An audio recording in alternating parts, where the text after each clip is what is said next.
Olá, pessoal. Aqui, tudo certo? Estão me ouvindo? Estão me ouvindo? Dá um ok. Eu tava ali só chamando a nossa especialista, a doutora Elisa Neiva. Vou adicionar ela daqui a pouquinho. Vocês estão me ouvindo? Alguém pode dizer que sim, estou te ouvindo. Só para eu saber se Letícia deu um ok, então tá certo. Vou chamar aqui a doutora Elisa Neiva. Ah, ok. Vamos ver se ela entra. Para a gente conversar do nosso assunto de hoje.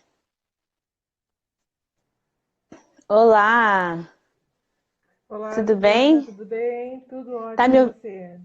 tudo já tá me ouvindo bem? Tô ouvindo perfeitamente, tudo Tá. certinho. Deixa eu confirmar com o pessoal aqui. Pessoal, o som tá ok, a imagem tá ok para vocês? Thaís disse que sim. Todo mundo aí, legal. Tô aqui, pedir desculpa pela bagunça aqui no fundo, que eu tive que desmontar meu estúdio, né? Meu escritóriozinho, que eu vou pôr um berço, um trocador, uma cômoda, que daqui um mês eu ganho um neném. Então, eu vim para o escritório do meu marido. Quem é das antigas deve lembrar desse escritório, que é onde eu comecei, né? Então, os vídeos mais antigos, eles foram feitos aqui nesse fundo. Mas isso não é o assunto de hoje. O assunto de hoje é mutismo seletivo. É um assunto que eu já tinha pesquisado um pouco, já tinha visto alguns depoimentos de pessoas, tanto mães quanto pessoas que são ex, é, pessoas, né, que tinham mutismo seletivo, e não me senti confiante para falar sobre o assunto. Então eu fui atrás de um especialista e foi que encontrei a doutora Elisa. Então, doutora Elisa, se você puder falar um pouco mais sobre quanto tempo você trabalha com isso, por que você entrou nessa área, alguma coisa assim, e depois a gente já começa explicando o que é o mutismo seletivo. Primeiramente, eu queria agradecer o convite, né? O seu convite do seu Insta, que está muito bacana, muito legal, eu tive a oportunidade de ver. Parabéns pela iniciativa. Bom, você me fez uma pergunta que ninguém nunca me fez, né? Claro, quantos anos eu trabalho com autismo seletivo? Sim, mas por que eu comecei a trabalhar com autismo seletivo? É muito difícil as pessoas me perguntarem. Vamos lá. Eu comecei a trabalhar com autismo seletivo há 23, 24 anos atrás, quando eu fui procurada por uma família que tinha uma criança com diagnóstico de autismo seletivo e eu tinha acabado de me formar e eu vinha da Unicamp, da minha pós-graduação na Unicamp. E então na Unicamp era muito comum nós passarmos por todos os em desenvolvimento infantil, que era um dos ambulatórios que eu coordenava, a gente passava por reuniões clínicas, então eu já havia ouvido falar do mutismo seletivo. Mas ouvir falar e trabalhar, existe uma grande diferença, uma Sim. ponte enorme, né? Então, nessa época, mais ou menos de 96, 95, nós não tínhamos absolutamente nenhuma bibliografia disponível no Brasil. Nós estamos tendo agora, né? Só uma ressalva e algumas coisas que eu já havia publicado em termos de congresso, análise de congresso, há algum tempo atrás. Então, o que eu fazia? Eu buscava pela internet, mas a gente não tinha esse tempo de segundos do Google, né? Demorava. Meu primeiro contato foi a doutora Elisa Chipumbloom, né? É, Xará também tem muita Elisa no meio do mutismo seletivo.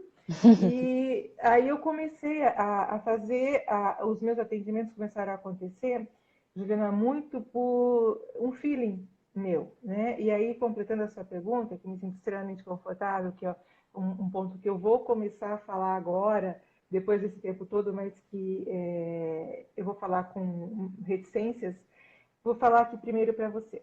Ah, Tratar o mutismo seletivo teve muito a ver com a minha própria história de vida, porque eu percebi que as crianças com mutismo seletivo, elas são crianças extremamente estigmatizadas e que os pais naquele momento, há 20 e poucos anos atrás, não tinham nenhum tipo de informação mais sistematizada e os professores também não, muito menos os professores, né? E o nosso acesso às escolas era muito mais difícil.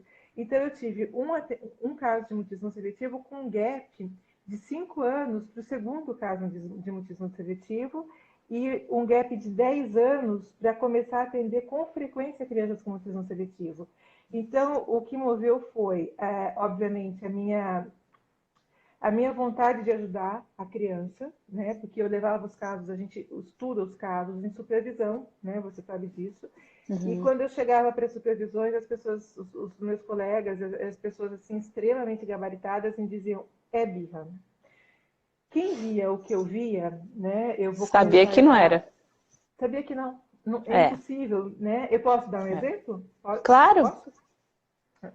Eu, por exemplo, recebi uma criança, essa foi minha segunda paciente, uma criança que ficou 40 minutos em pé no mesmo lugar aonde ela estava. Ela chegou, ela entrou, e ela ficou 45 minutos em pé. Ela não pediu para ir ao banheiro, ela não reagiu a uma solicitação minha.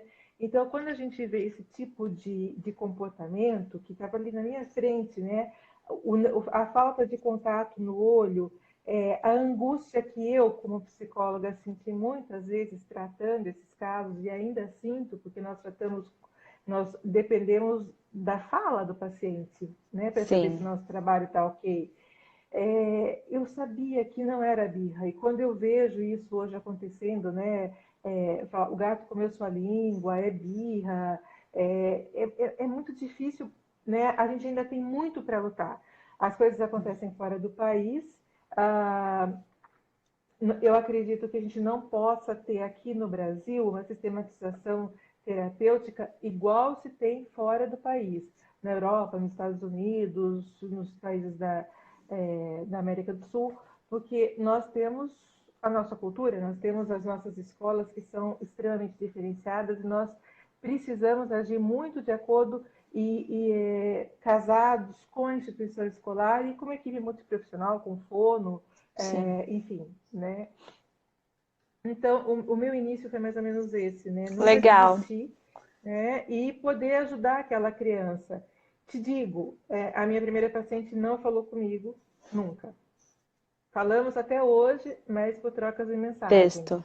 É. né? Nunca assim como falamos hoje. A minha segunda paciente nunca falou comigo. O meu terceiro paciente menino, na época muito difícil ter menino, né? Hoje já é muito mais tranquilo, muito mais fácil a gente ter menino. A incidência de meninas era muito maior, mas hoje a gente está quebrando um pouco isso com a divulgação do diagnóstico precoce. E voltando um pouquinho, eu sempre disse para elas assim, para as duas primeiras meninas e para o menino também, eu não quero que você fale comigo. Eu não estou aqui para que você fale comigo. Eu quero só te ajudar a falar onde você quiser falar, Exato. né? Mas a sua voz eu não preciso ouvir. Então não se sinta obrigada a falar comigo. Nós temos Pressionado, né? de forma alguma, a pressão é a última coisa que uma criança com mutismo seletivo pode sofrer, É a né? última coisa que ela Jamais a gente pode se precisa, né? colocar. Não, porque ela mesma já se pressiona. A família É. pressiona quando não sabe que é mutismo seletivo, o meio social pressiona, a escola, enfim. Eu sinto assim que existe um estigma, né? Existe, primeiro, Muito. quando a pessoa não fala. Primeiro, ela não fala porque ela não quer, ou porque ela é metida, ou porque ela é muito tímida, ou porque não tem educação, né? E quando fala o gato comeu sua língua, né? O que você está querendo dizer com É. isso? Você não vai falar comigo por quê? Né? Então a gente está pegando uma demanda que é nossa, né? De ter uma interação com aquela pessoa e jogando toda a responsabilidade em cima dela e falando, e aí, vamos lá, responde a minha demanda. Você não está preocupado com aquela pessoa, você está preocupado com você, né? O gato comeu sua língua, Uhum. né? Você não vai É. responder, eu falei bom dia, né? E isso muitas vezes reflete muito o comportamento dos pais também é dessa maneira, né? Porque quando eles ainda não sabem do mutismo seletivo, eles insistem para que responda, Pressiona. fale oi, fale seu nome. Sim, Como que ele não está respondendo? É muito tímido, então por isso não responde. E, via de regra, eles acabam falando pelas crianças, o que é um comportamento que a gente tenta eliminar durante a orientação de pais no tratamento. legal. Vamos só parar aqui agora e vamos começar a definir o que é o mutismo seletivo. Autismo seletivo, hoje, definido DSM-5, CID-10, é um transtorno de ansiedade numa escala muito alta, Então, é uma podendo ansiedade haver social. comorbidades. A ansiedade social, ela é uma comorbidade, assim como o transtorno obsessivo compulsivo, também associado ao mutismo seletivo, porque o mutismo seletivo ele tem alguns níveis, né? Ok. A criança que tem um nível moderado, um nível grave e um nível leve de mutismo seletivo. Entendi. Então, a gente pode dizer que ele é uma timidez que entrou no nível patológico? Ou não? Timidez é diferente de ansiedade. Então, a timidez é diferente porque na timidez a criança interage, Juliana. Né? Na timidez, a criança, por mais encolhida que ela seja, O próprio ela tem algum encolher tipo já é de uma interação, interação. né? Ela tem algum tipo de interação. No mutismo seletivo, a criança ela não tem Paralisa. interação visual nenhuma, tá? Geralmente a cabeça sempre abaixada, sempre Uhum. olhando para baixo, não tem contato, não indico que os profissionais peguem nas crianças com mutismo seletivo, principalmente porque pode ter junto com o mutismo seletivo um transtorno sensorial, Uhum. né? Um distúrbio sensorial. E ela é congelada, é uma criança congelada. Então, assim, Exato. não é que ela não queira falar, ela quer falar, Ela né? não consegue. Inclusive, eu uso, ela não pode, ela não consegue. Então, eu uso, inclusive, os pilares da resiliência, né? Que é o ter, ser, querer e poder. Então, dentro do tratamento, a gente vai usar o ter, ser, querer e poder. Tenho a possibilidade de falar, sou capaz de falar, quero falar, posso falar, né? Uhum. Mas isso tudo são passos, né? Uhum. Lentos. Entendi. Muito legal. Eu conheci uma pessoa, tenho algumas de amigos de família e outras mesmo que eu tenho contato social uma vez por semana. Enfim, mas não é só falar, né? Ela não consegue. Por exemplo, teve uma que eu fui entregar um papel para ela, uma criança, ela tem 8 anos, 9 anos. Eu fui entregar um papel para ela, ela ficou perto de mim, ela veio, levantou, veio para perto de mim. Eu falei, você pode vir aqui, eu vou te dar um papel. Ela chegou perto de mim e ela não conseguia esticar a mão para pegar o papel. Ela Não, chegou lá e realmente. paralisou. E ficou assim, É, é totalmente o que a gente paralisada. fala de frozen, né? Ela congela, né? Ela congela. Ela não consegue ter ação. Ela fica congelada dentro dessa ansiedade. Você acha assim que pela vida moderna a gente poder interagir de outras formas, por texto, por e-mails, por mensagens, isso melhorou a qualidade de vida das pessoas com autismo seletivo? Elas podem trabalhar melhor? Tipo, elas conseguem um emprego onde elas conseguem trabalhar atrás de um computador? Ou ainda é muito debilitante? É uma condição debilitante, assim? Não, com certeza, ela consegue um emprego onde ela pode trabalhar atrás de um computador, mas quando a gente está trabalhando atrás de um computador, a gente também está se escondendo. Uhum, A ideia é levar essa pessoa a ter uma interação com todo o meio social que ela convive, familiar, muitas vezes a criança deixa de falar com os próprios familiares, né, avós, né, e o que eu acredito é que, sim, a gente teve, sim, uma evolução muito significativa com o advento da internet e muito mais com o uso do WhatsApp, uhum, né, o WhatsApp facilita muito, eu particularmente uso bastante, né, particularmente uso bastante, esse tipo de contato com as crianças começa a acontecer primeiro escrito e depois ele via voz, né? Depois via vídeo, até que um determinado momento no consultório fica natural que a gente se fale. então você usa dessas ferramentas na terapia? Desculpa, não te ouvi. Você usa dessas ferramentas na terapia? Você troca mensagens com os Uso, pacientes? É o que aqui eles uso. chamam de blending, né? Eu moro nos Estados Unidos, eu não sei se eu te falei. Mas eles fazem o blending. Aí, assim, a criança só fala com a mãe. E com os irmãos ali, o pai, né? Tá só naquele meio, não consegue falar com ninguém. Aí eles pegam, só que eles falam assim, tem o ambiente e tem as pessoas. Aí vamos supor que ela vai entrar na escola. Eles trazem a professora para casa dela, e aí o ambiente continua o mesmo, a única coisa nova é a pessoa. E aí a mãe conversa com a criança e a professora está atrás da criança. Ela não vê que a professora já ouviu a voz dela. Mas aí a professora vê a mãe conversando com a criança. Aí daqui a pouco a mãe vai e mostra a professora, a criança olha para trás e vê a professora. Quer dizer, a criança já sabe, ela ouviu minha voz, ela sabe que eu falo, né? Então ela vai fazendo assim, bem devagarzinho, e aí a pessoa chega e fica observando elas conversarem. E aí a mãe continua conversando com a criança, né? Tenta que a criança continue conversando. E aí depois introduz essa pessoa na conversa. Então assim, aos poucos, né? Para a criança conseguir falar com a professora. Como que é na escola, você acha, para as crianças? Em termos de relacionamento Em, social, em termos assim, de o que você pode fazer feito a nível de você é terapeuta da criança, o que você faz para ajudar as crianças na escola? Trabalha diretamente em parceria com a escola ou é difícil esse acesso? Juliana, eu criei um próprio protocolo, né? Eu tenho um guia que eu Ficou um pouco baixo o criei. seu áudio, não sei onde está o seu microfone, mas está um pouco baixo agora. Olha, gente. Ah, agora está ótimo. Agora funciona bem. Então tá, tá. Então, é uma questão relacionada à idade, isso. Bom, então em relação à escola, eu visito a escola, Uhum. conheço os coordenadores, conheço os professores, verifico com muito detalhe o espaço físico da escola, isso para mim é muito importante, né?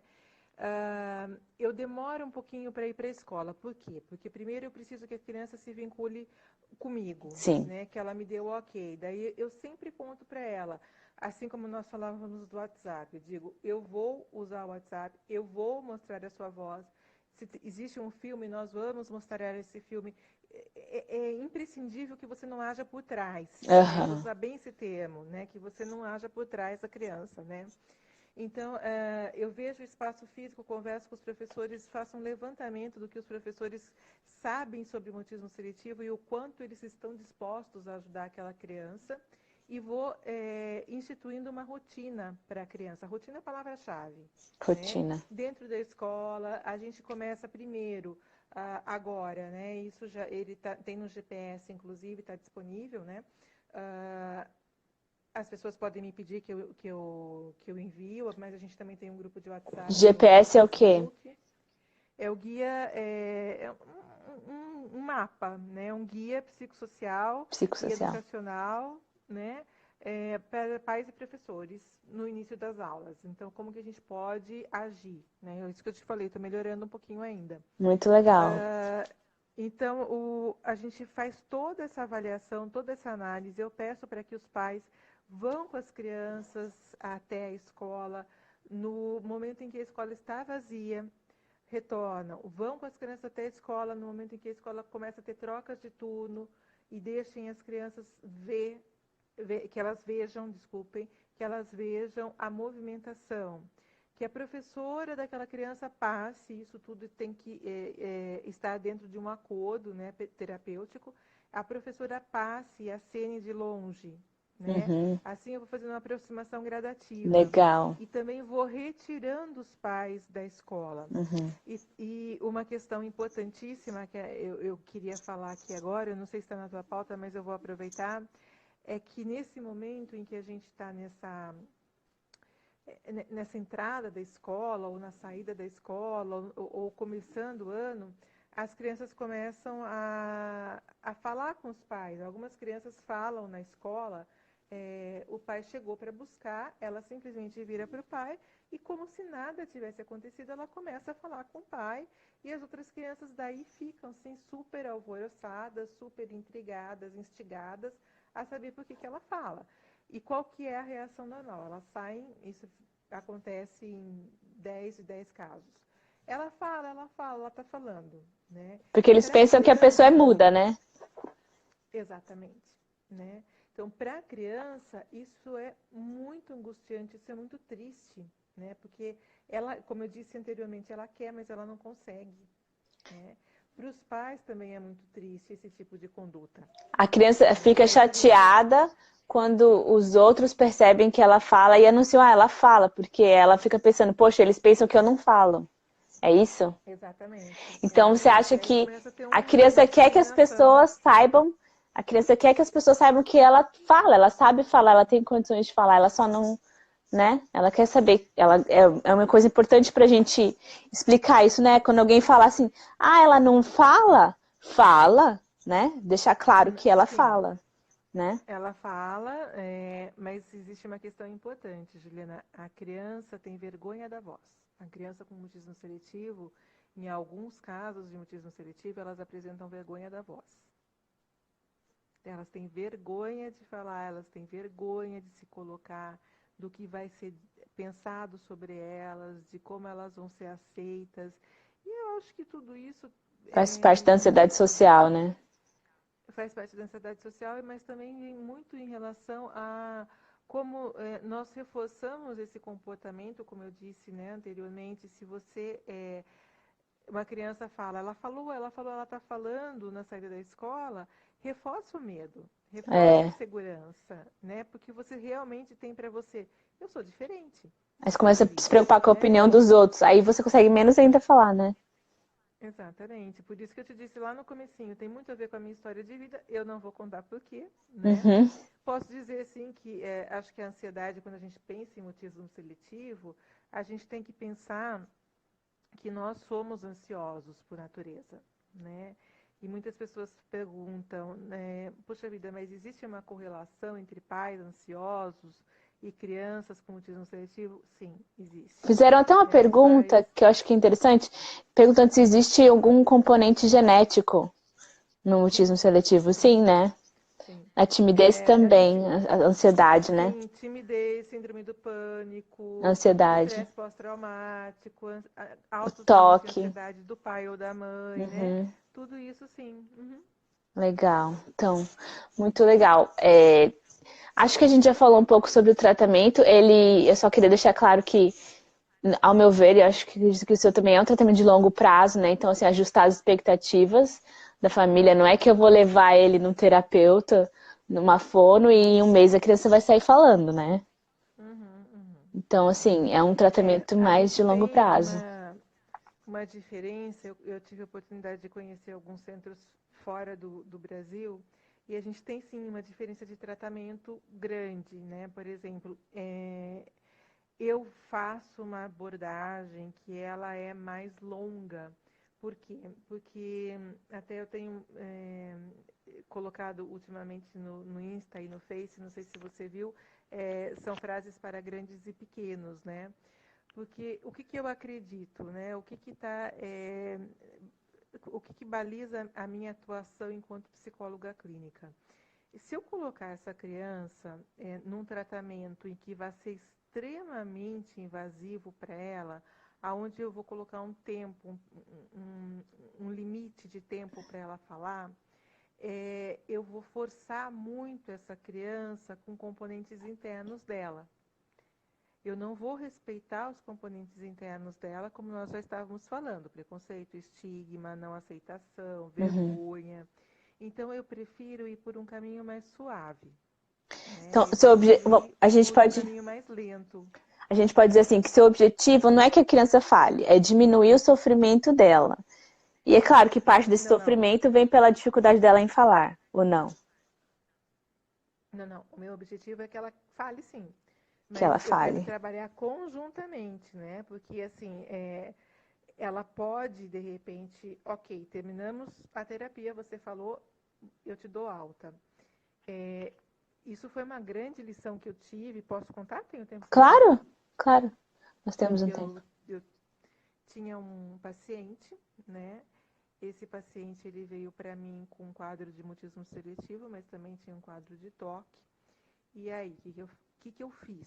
Entre o mutismo seletivo e o toque era muito exacerbado, eu optei por tratar o toque inicialmente. Então, eu tinha sempre o pai junto comigo, O eu som tá um procuro pouquinho colocar ruim, o se pai. puder ajustar só.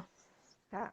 Eu Melhora. procuro sempre colocar o pai, porque a criança tem uma relação muito estreita, muito simbiótica com a mãe.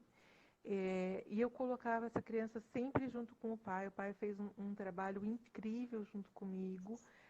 Até hoje nós temos contato e essa criança foi a primeira criança que fez parte de uma tentativa de uma integração de uma equipe multiprofissional. E foi assim fantástico, porque nós usamos a ecoterapia. né? Eu tinha para mim que se a ecoterapia dá certo com estresse, se a ecoterapia dá certo com TDAH, se a ecoterapia atende outras questões muito mais severas, como a paralisia cerebral e tudo mais, a ecoterapia daria certo com a questão do mutismo seletivo. E eu digo para você com total segurança que as crianças que fazem ecoterapia junto com a terapia convencional comigo, em um mês a gente já começa a ter contato entre eu e ela e externamente. Que Então, a legal. ecoterapia assim, eu não abro Uma mão grande de aliada. tratamento. Uau. É pena que aqui no Brasil a gente tem um custo muito alto para a ecoterapia, né? Muito E legal saber, eu aí, não sabia. Não tinha a menor ideia. sim, sim, porque assim, pensa que o cavalo é um enorme, tá? Aí eu tenho que chegar, eu vou pegar um cavalo que tem uma energia diferente da minha. Se eu estou muito excitado, normalmente eu vou escolher um cavalo muito calmo, Uhum. né? Funciona mais ou menos assim, porque eu me coloquei na ecoterapia para saber como que Como que funcionava, funciona? né? Exatamente, para poder trabalhar, né? E eu tenho que escovar esse cavalo, eu tenho que estar perto de um animal enorme que pesa toneladas, né? Então, assim, ali eu já estou vencendo o meu medo. Aham. Aí eu monto nesse animal, todo o movimento desse animal que se assemelha ao movimento do ser humano vai massagear o meu corpo, vai massagear meu cérebro, vai me mandar Vai diminuir a um tensão, né? exatamente, de uma certa maneira, as crianças que fazem ecoterapia usam menos medicação, porque aumenta o nível de serotonina, Uhum. né? E quando a criança termina a ecoterapia, ela tem uma troca de energia com o animal. Ela sai calma e o animal fica excitado, Que né? legal. É sério, é verdade. Isso é muito Muito bacana legal. mesmo. E Perguntar uma até eu tive a coisa. oportunidade. Oi. Desculpa te interromper, só porque você tocou no assunto medicamento, essa é uma pergunta que eu queria fazer. Existe, em paralelo, um tratamento medicamentoso? Quem é o médico que faz esse acompanhamento? É o psiquiatra, certo? Como é que Uhum. funciona isso? Assim, quando que a gente sabe que a gente tem que levar ao psiquiatra ou não? Sempre tem que levar para ser avaliado, faz parte do protocolo. Quando que eles usam medicamento, quando que não? Depois, se a pessoa começa a usar o medicamento, chega um momento que ela pode parar ou seu medicamento é de uso contínuo? Deixa eu só terminar para você o que eu estava Tá. falando da criança, tá? Ela fez a ecoterapia, tá? E o que aconteceu? Eu dei alta, né? Então ela não tinha falado comigo até então. E nós estávamos sentados no chão do consultório. Eu tinha feito com ela um trabalho muito grande, muito intenso de arte terapia para trabalhar o toque. E ali eu comecei a trabalhar a minha despedida e falei para ele assim, João, vou chamar de João, a gente não vai mais se ver, a gente está começando a se despedir, trabalhando o processo de despedida da psicoterapia. Aí ele nunca havia falado comigo, ele virou para mim e falou assim, Tia Elisa, eu preciso te contar uma coisa. Eu fiquei extremamente, eu fico emocionada de lembrar. Ele falou, eu preciso te contar que eu sofro. Aí nós começamos a trabalhar em cima do sofrimento de uma criança de 5 anos de idade, que trouxe Uau. todas as questões da família e todas as questões, desculpa, porque ele foi muito assim, eu acho que todos são maravilhosos, eu amo todos os meus pacientes assim de coração. 5 anos. E ele, 5 anos, cinco Uau. anos, e uma inteligência assim, né, E uma muito consciência, né? sim, e todas as De crianças com falar. autismo seletivo, até hoje eu não tive alguns casos sim que tiveram algum tipo de é, dificuldade de cognição na escola, mas via de regra não acontece, Ok. tá? As crianças são crianças muito inteligentes. Ah, ele fez uso de medicação. A indicação sempre é para um psiquiatra ou um neurologista da infância e da adolescência que possa medicar de forma correta, de forma satisfatória. Os pais têm muita resistência. Nos Estados Unidos, o protocolo é medicamentoso, É, tá? Psicoterapia, é medicamento. neurologia e psiquiatria é É. medicamentoso. Tá? Aqui no Brasil existe muita resistência, mas existe sim uma melhora considerável do quadro com as crianças que tomam a medicação, né? As E essa crianças que tomam a medicação é de medicação. uso contínuo ou depois que a criança melhora, eles conseguem ir diminuindo a dose até?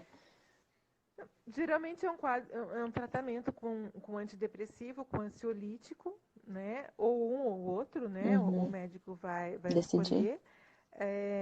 O que a gente tem na literatura, não vou falar o o que a gente nome. tem em clínica, mas o que a gente tem. Não posso falar.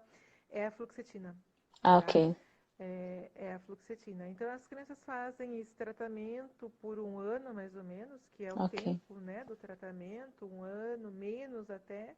Introduz de uma maneira bem tranquila, bem lenta, e retira, faz o desmame também de uma maneira Legal. bem tranquila, bem lenta, né?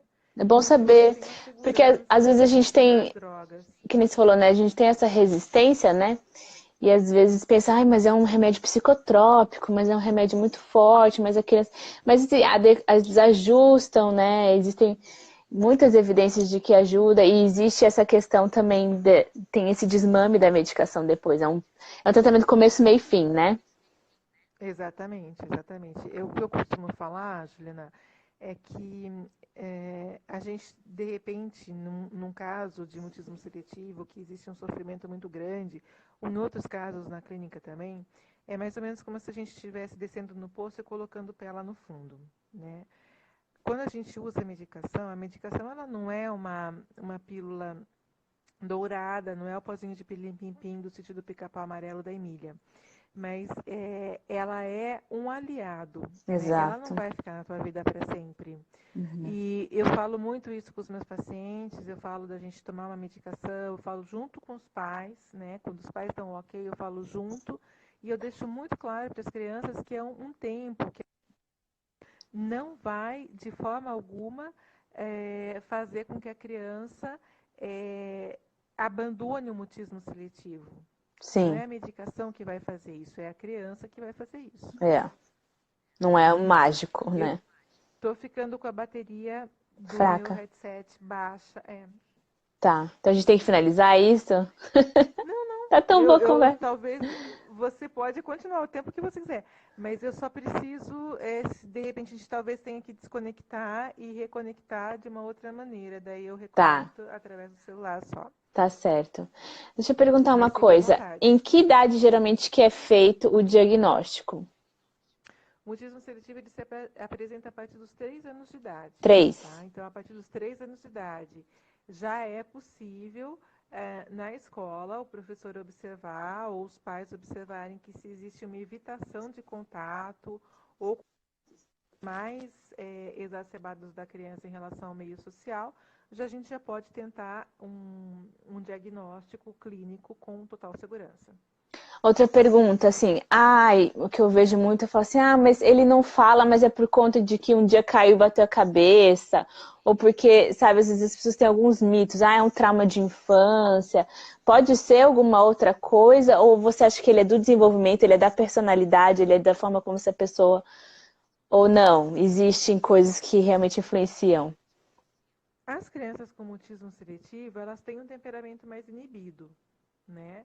Mas acontece o seguinte, a gente tem, de novo, a gente falando, né? É bacana esse papo, porque eu gosto de falar das diferenças que a gente tem dos tratamentos e dos outros países, uma vez que a gente precisou receber muita bibliografia vinda de outros países para poder começar aqui, né? Sim. Ah, tá acabando aqui, gente. Ah, agora eu falei, me perdi. Tá falando Você sobre falou outros do nome? países, a gente tá falando sobre essa questão dos mitos, né, de traumas, se foi alguma coisa que Sim, aconteceu. sim, sim, sim.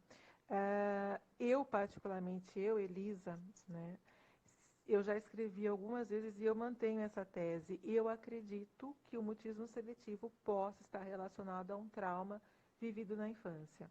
Inclusive, não falei ainda, mas assim, existe um grupo de WhatsApp, mas eu não falei, a gente até combinou uma live, ou sugeriu uma live. Se você quiser participar com a gente, vai ser super legal também, Ah, vai porque ser um prazer. eu vi que você é super integrada assim, em fazer, eu não sei fazer essas coisas todas, então vamos lá.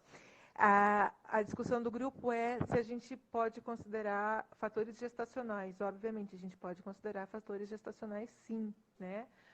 A concepção, a gestação, Que do interessante. pós-parto, Essa é minha né? cara é porque Muitas essa dessas pessoa que eu situações. conheço, que é amiga da família, que tal, teve um histórico de gestação bem difícil também. Eu acredito, né? Porque a gente tem o psiquismo pré e perinatal, então, assim, eu, antes de assumir a terapia cognitivo-comportamental como a minha linha terapêutica para tratar o mutismo seletivo, eu fiz 2 formações anteriores, que é a psicanálise e a Psicanálise. psicoterapia corporal na base haitiana, que tudo me ajudou muito, todo o conhecimento me ajudou demais, principalmente a psicoterapia corporal. Legal. Tem uma pessoa perguntando aqui, fala assim, já que não tem contato ocular, pode ser confundido com autismo? E aí eu mesma vou responder, posso? É muito difícil alguém confundir com autismo, porque é uma criança que tem a compreensão perfeita, que tem um comportamento, né, que não tem estereótipos, que conversa com a família, mas que quando está com outras pessoas ou em um outro ambiente, ela simplesmente ela paralisa, ela congela. Então você percebe que é uma criança que em alguns ambientes ou com algumas pessoas ela age normal e com outras não. E isso não acontece no autismo. O autismo, a pessoa vai apresentar o mesmo comportamento, independente do ambiente que ele está em geral. Deixa eu Mas ver. é muito confundido, sim, Juliana. Que bom É? que você respondeu dessa maneira, mas é muito confundido. A gente tem algumas crianças que chegam realmente diagnosticadas como autistas e Ai, que não como mutismo triste. Ai, seletivo. que triste. É confundida por profissionais que não entendem do assunto. Vamos esclarecer. Não é pra ser, né? É muito Mas é que diferente. a gente tem uma linha divisória, né? Meu headset foi desconectado. Ah, mas tá bom o áudio, sim. Pode continuar. Tá ok? Tá ok. Então, É. Tudo bem? Vocês estão me ouvindo? deixa eu ver se o pessoal tá ouvindo. Pra mim não tá dando eco, às vezes. Ah, estão ouvindo sim. Estão ouvindo? Tá. Algumas características como a falta de contato visual, a dificuldade de contato físico, a, o transtorno sensorial, distúrbio sensorial, que é a dificuldade de roupas do corpo ou de toques, altos ruídos, eles são extremamente prejudiciais para as crianças com autismo seletivo. Então, isso acaba levando a uma dificuldade de diagnóstico, um diagnóstico errôneo, e também pode haver a questão do mutismo seletivo associado ao autismo. É, né? Nós temos, inclusive, um livro que foi feito por uma mãe britânica. Ah, Eu não tinha pensado nisso. eu vou, eu vou depois te mandar o nome. Eu fiz agora, Sumiu, às vezes perdão, acontece. me Não tem sumiu. problema. Eu fiz a introdução do livro no Brasil. É muito bacana porque assim foi uma mãe enfermeira e ela fez o trabalho, todo o trabalho de diagnóstico dos 2 filhos, mutistas e autistas, tá? Uau. E, e ela trabalhou em cima de uma coisa que eu também, de uma metodologia que eu também trabalho no consultório. Ela trabalhou com um gato, que foi um gato premiado na Inglaterra, Jazz Cat, o nome do gato. Por que eu estou falando isso? Porque eu tenho 2 cachorros treinados para comparecerem ao consultório quando é necessário. Eles chegam lá e eles me ajudam Que para legal. a interação com as crianças. Muito legal. Nossa, gente, eu tô aprendendo tanto nessa live, eu tô adorando, vocês não têm ideia. Muito legal. Eu achei que era muito difícil Então, confundir, porque, assim, a caracterização do autismo, ela se dá em 2 pilares, até pelo próprio novo DSM-5, né? Que o autismo, ele tem que ter, a pessoa tem que ter um prejuízo significativo na comunicação social, né? Esse é um dos pilares. E o outro é que ela tem que ter comportamentos estereotipados ou movimentos repetitivos ou hiperfoco, né? Como é que chama isso? Tem outra palavra para isso. Interesses restritos. Então, eu não. As pessoas que eu conheci que têm mutismo seletivo, claramente tem motivo seletivo e não autismo. Então, eu nunca tive essa dificuldade de fazer essa diferenciação. Mas eu imagino que pode haver essa dificuldade, então, né? Você falando, principalmente na criança muito uhum. novinha, né? E porque ele tem um desenvolvimento normal da linguagem, não é? E da fala. Tem normal. Normal. A não ser que tenha outra comorbidade associada, como, por exemplo, se os pais me relatam que existe um atraso na fala, eu vou precisar de você. Entendi. Mas aí eu vou ter que trabalhar com você de uma maneira, eu e você, de uma maneira que essa criança vai interagir com você e comigo, e a gente vai precisar de uma equipe muito junta, muito casada, e até para resolver o que a gente vai tratar primeiro. A fono também trabalha com essa parte da voz, dessa parte de relaxamentos, para a criança conseguir se soltar mais, eu acho, né? Pelo que eu estudei. Nunca atendi ninguém com mutismo Sim, seletivo. sim, sim. Eu Legal. acho que o profissional, as pessoas me perguntam que profissional pode trabalhar com autismo seletivo. Olha, eu quero deixar bem claro que são profissionais que estejam gabaritados, formados, que tenham a sua atuação clínica, que tenham o seu conselho de referência, porque aqui no Brasil a gente tem uma gama enorme de pessoas que não Fazendo de tudo. trabalham, É. né? Enfim, eu não vou me estender muito nisso, Tem porque até é uma uma pergunta questão assim, bem olha, delicada. uma pergunta prática nesse sentido, que a Fez Landim fez, ó. Como localizar profissional especializado para o tratamento e para o diagnóstico? Como é que as pessoas acham? Você tem algum Então, posso fazer uma difícil? propaganda? Pode, claro. Eu vou lançar um curso esse ano, que vai ser um curso online, que em breve vai acontecer para trabalhar com os profissionais, para levar aos profissionais toda o expertise que Formação. eu adquiri nesse tempo todo, algumas coisas que são minhas, que eu criei, que eu fiz, que deram um resultado muito satisfatório. Para fono E eu também? vou levar. Oi? Para fono também ou só psicólogos? Sim, sim. Que como eu falava para você, se o fonoaudiólogo tiver essa formação, se ele souber trabalhar com mutismo seletivo, por que não? É, porque muitas vezes Por que chega para o não? fonoaudiólogo, né? Antes de chegar para o Né? psicólogo. E aí ele Então, tem que saber quando encaminhar também. Olha, quando você tiver esse curso, me avisa que eu faço questão de divulgar, tá? Deixa eu avisar o pessoal que aqui bom. também. Eu vou colocar depois no meu stories como é que faz para entrar no grupo de WhatsApp, se a doutora Elisa está aceitando mais pessoas no grupo. É, os livros que ela mencionou, enfim, tudo que ela puder me passar de material, aquele GPS também, se você puder me dar o link, eu boto aqui para o pessoal, disponibilizo. No mais, pessoal, sigam ela também, né? E mandem mensagens, acho que ela é uma pessoa super acessível. Eu conversei com ela no primeiro contato foi o convite, ela já aceitou de cara. Eu falei, ai, que ótimo, gosto de gente assim, né? Pra frente, qual que é a próxima? Mas muito legal, o assunto está super interessante. Deixa eu ver se tem mais alguma pergunta aqui. Eu vou disponibilizar para vocês Eu vou todas essas aproveitar, informações. Pode já que falar? você me deu essa deixa, a gente tem o Facebook, né? Mutismo Seletivo BR. Temos 5.000 seguidores, conseguimos isso depois, acho que de muitos anos, né? E aí, gente, se vocês puderem seguir a página, curtir, enfim, compartilhar, é muito importante, porque quanto mais pessoas souberem sobre o mutismo seletivo, mais a gente vai tirar as crianças do sofrimento. Com E isso certeza. nasceu quando eu resolvi, nos Estados Unidos, outubro é o mês de conscientização do mutismo seletivo, né? Então, eu consegui aqui em São Paulo, que São Paulo hoje tem o Outubro Azul. Eu vou lutar muito com o Outubro Rosa, inclusive eu já trabalhei muito pelo Outubro Rosa, né? Mas agora o Outubro é azul, pelas crianças com autismo seletivo.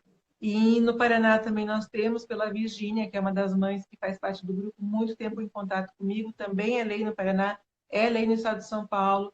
Então, outubro, a gente pode começar a se preparar Legal. já para todo Vamos, mundo estar conte adiante. comigo, viu? Conte comigo Com com o meu certeza. espaço, tanto no canal no YouTube, quanto aqui no Instagram, quanto no Facebook. Conte com esse apoio aí. Eu tô total dentro dessa causa também. Muito legal. Deixa eu ver se tem mais alguma pergunta. E a gente pode. Estão falando do livro da. Que chama Gritos no Silêncio. Como é o nome dela? Stephanie, A né? Stephanie, a Isso. Stephanie. Que é a Stephanie. É que ajudou muito a filha dela e tal. O que mais que elas estão falando aqui? Deixa eu ver. Você quer que eu Existe fale um alguma. pouquinho do livro dele? A pergunta aqui: Oi, existe oi. alguma especialidade dentro da psicologia específica em mutismo seletivo ou não? Não. Não, né? Não, é o tratamento da ansiedade e eu acredito muito na terapia cognitivo-comportamental. Agora, eu queria fazer um adendo. Você falou do livro da Stephanie. Eu fiz o prefácio do livro da Stephanie. Essa menina, ela é um ser iluminado. Eu não posso falar só dela, porque eu acho que todos os meus pacientes eu amo de paixão todo mundo que me dá a possibilidade de estar junto, né, nessa causa que é minha de coração, assim, é de todo mundo, mas eu abracei. A Stephanie, ela tem uma história. A Stephanie é palestrante hoje. Sim. Ela vai pelo Brasil dando palestras motivacionais, né? E ela teve uma autossuperação.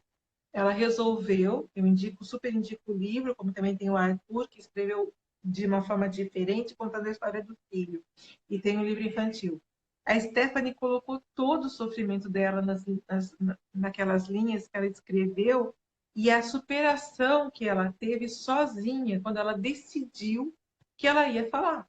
Né? Uau. Então, assim, eu fico toda arrepiada, porque assim, ela foi de uma proatividade, ela venceu os medos dela de uma maneira tão íntegra, tão com tanta confiança, ela venceu a dor, o sofrimento, e tudo isso está ali naquele livro, né? Que você pega, primeiro dói muito, depois te acalenta, sabe? É É. uma coisa assim que te abraça, Ai, fiquei muito né? com vontade de ler esse livro. Eu acho que eu até daria um segundo livro, Abraços do Silêncio, porque ela dá um abraço gostoso em todo mundo que lê o livro e, assim, ela diz, existe esperança, tem cura.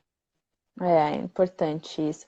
Em termos estatísticos, assim, qual a porcentagem da população que apresenta mutismo seletivo e qual a porcentagem dos pessoas mutistas que vão conseguir superar? Você tem alguma noção As que vão conseguir estatística? superar, as que vão conseguir superar, realmente eu não tenho. Mas a cada 1.007 crianças apresentam que é o índice alto, Entendi. tá? Então, acho que depende muito, o prognóstico do mutismo seletivo depende muito do tratamento que é realizado e depende muito do tratamento precoce, né? Quanto mais cedo eu começo a trabalhar com uma criança, mais possibilidades eu tenho que essa criança se desenvolva rápido, que ela possa ter uma alta rapidamente. Legal. Pela Acho sua que diagnóstico casuística, precoce, assim, pela sua casuística, pelo número de pacientes que você atende, você observa que quantos por cento conseguem a grande maioria, metade? a grande maioria. A Ok. grande maioria. Eu parei um pouquinho porque, assim, como eu te disse, não são todos que falam comigo, mas eles acabam falando em contexto social.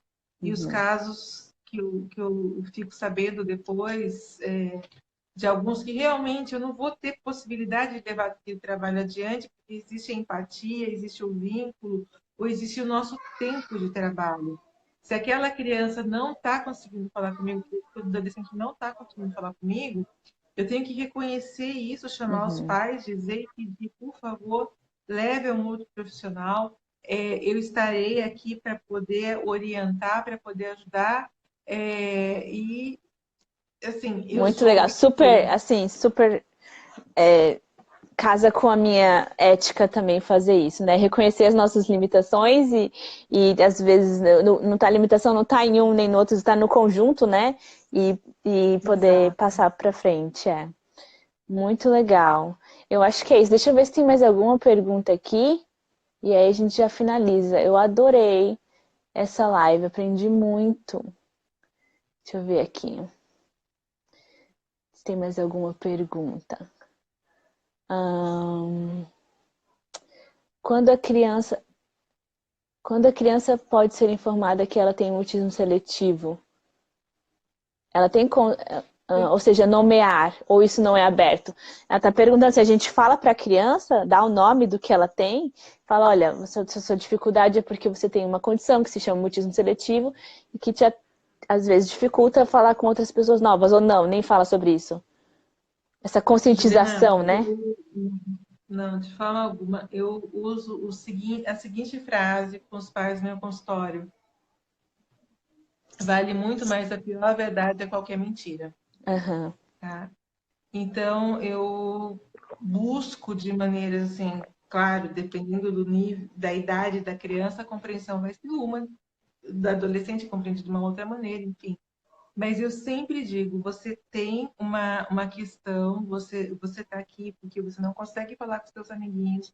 Isso se chama mutismo seletivo. Quando eu digo Uau. isso para a criança, eu tenho muito mais chance, ela se apropria do que ela tem. Nossa, Ela isso é sabe o que ela está incrível. fazendo comigo, Eu né? também. Então, eu dou a ela total condição de lutar pela possibilidade de se comunicar, E né? você Eu dá dou a ela, recursos linguísticos até para a criança. Você dá nome ao que ela tem, né? Então, quer dizer, o problema não sou exatamente. eu. Eu não sou o problema, eu tenho um problema, né? Exatamente, exatamente. Você falou, eu tenho um problema e eu tenho que conviver com esse problema. Ponto. Eu digo Ou até para as superar esse crianças assim, problema, mas não é que eu seja o problema, né? a gente tem que ser amigo da doença da gente. Eu acho que isso não é só no autismo seletivo, a gente tem que ser amigo da doença da gente em todas as patologias que se apresentam.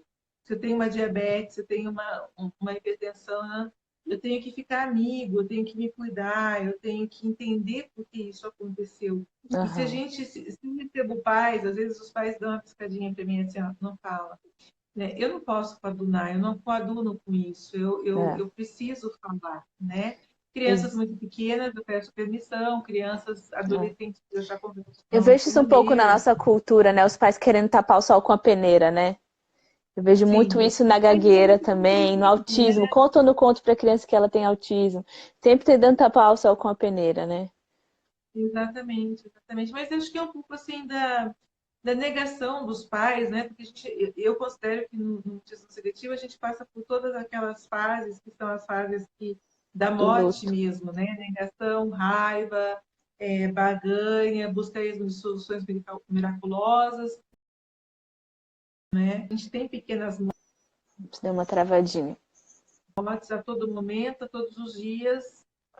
Eu já não estou mais com você no começo dessa live, aquele momento já morreu, né? Já não existe para nós. Pequenas mortes, isso é nosso dia a dia, mortes subjetivas, mortes objetivas. Então, eu preciso que isso fique muito claro, né? Então, eu Deixa eu preciso passar por perguntar, todos aonde os você processos. atende? Oi? Onde você atende? São Paulo? Uhum. Não. De onde você é?